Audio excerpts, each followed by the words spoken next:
What's up guys, Ivan Carranza here, and today we're gonna talk about my Aguilar Tone Hammer 700 amp.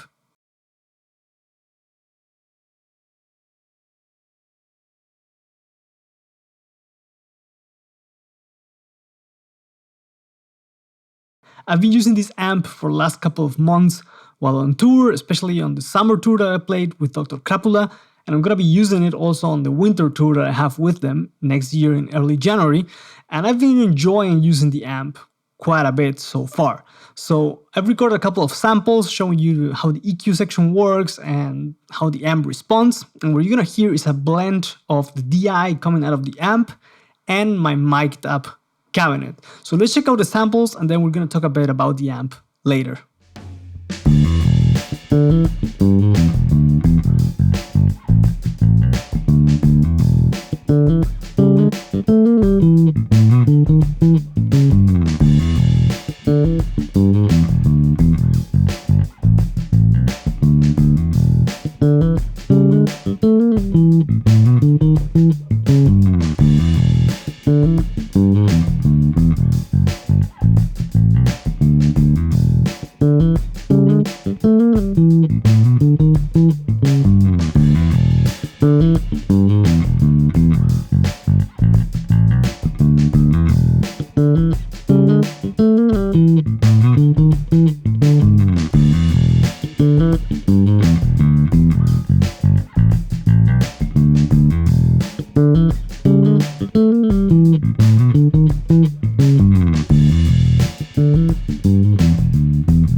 Now, like I mentioned, I've been enjoying using the amp so far, and I'm pretty pleased at how well it performs on stage.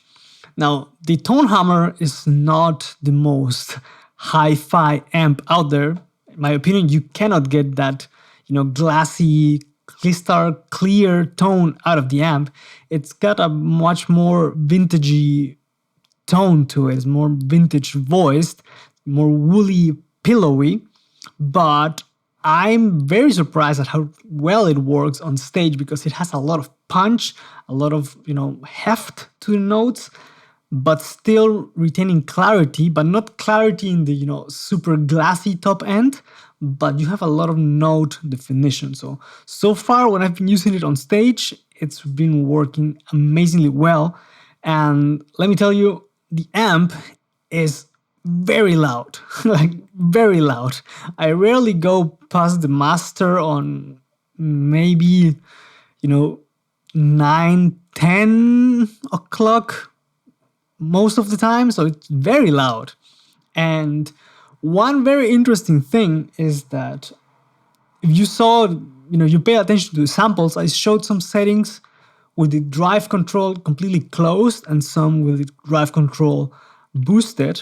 And what that does, and I'm gonna put a link in the description below because it's very important to know if you are planning to get one of these amps so you understand how the EQ section works, is that the drive control is not like, a drive pedal or a drive circuitry that is just meant for distortion, but when you add that in, it adds some saturation to the sound And the more you boost the drive, the more of a top end roll off you're gonna have, and also low end roll off. So it's gonna be more mid focus. It's gonna sound warmer, but direct in the sense of the mid presence. So that allows you to do some interesting things, because if you have it all the way off, it's gonna sound more flat or flat-ish.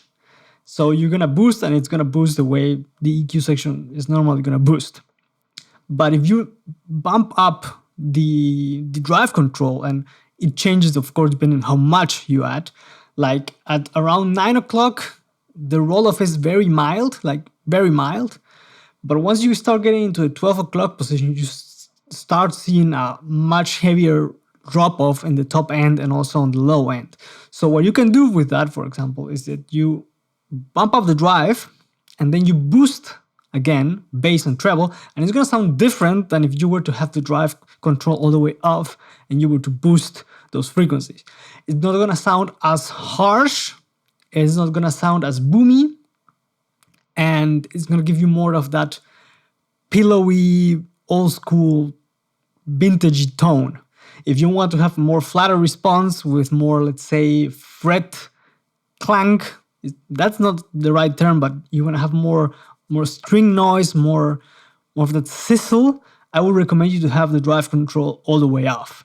But what I like is that you can just bump it up a little bit, like up to 9 o'clock or maybe a little bit below, and you get the benefit of some added harmonics that sweeten up your tone, give some more warmth, and you still get some, great clarity and definition. You can, of course, and I did not demonstrate that because otherwise it would have been massively loud, but if you crank it all the way up, the drive control, you do get some distortion, some real drive, but to my ears, it's not really that pleasing. It sounds a bit too farty in my experience and in my opinion as well. So if you want to have drive, I would recommend you to get a drive pedal or something else and not use the drive on the amp. Although if you want to have a slight breakup just to get some saturation, that is doable. And of course, it's gonna depend on how much gain you push into the amp. So if you get one of these, play around with the gain and the drive and the EQ section to find a tone that you like. It's gonna take maybe some experimenting, but once you get the hang of it, what that does what and how you can get the tone that you want, it is a great sounding amp that has a lot of low end punch and clarity. Now, the other thing that I liked, and this is something that I've recently discovered, is that the amp itself sounds really good with jazz basses. Usually, if you've been following the channel, I am really into P basses. I really like the way they sound. And the jazz bass tone is something that I've never been super happy with, the way I sound with a jazz bass. If I listen to Marcus Miller, of course, he's got the jazz bass sound, and Geddy Lee, you name it. But I've never sounded the way I would have liked on a jazz bass. But with this one, it has, and I believe it's because of the mid clarity and the punch on the low end and the rolled off top end.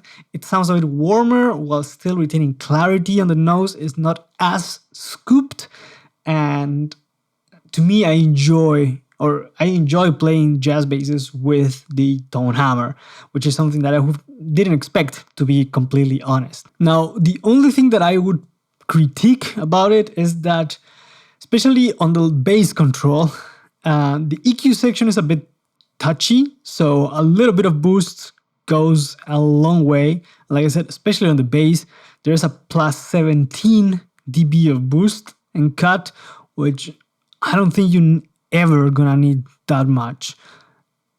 Maybe plus 12, that's at the most, and if you need to boost 12 dB of bass, probably you need to use something else.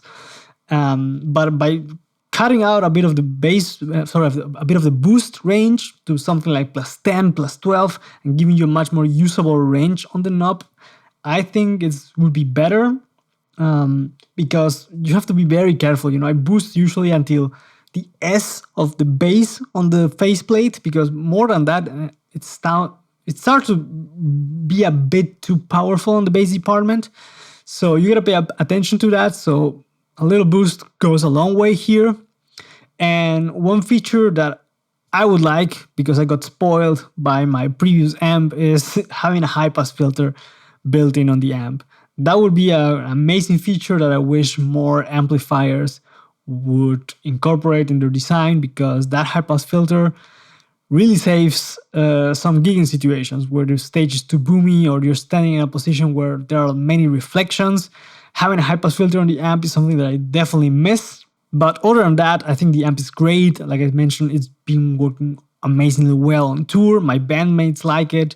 It's plenty loud, so you don't have to worry about it. It can go up to 2.7 ohms. You can hook many different cabinet combinations with it.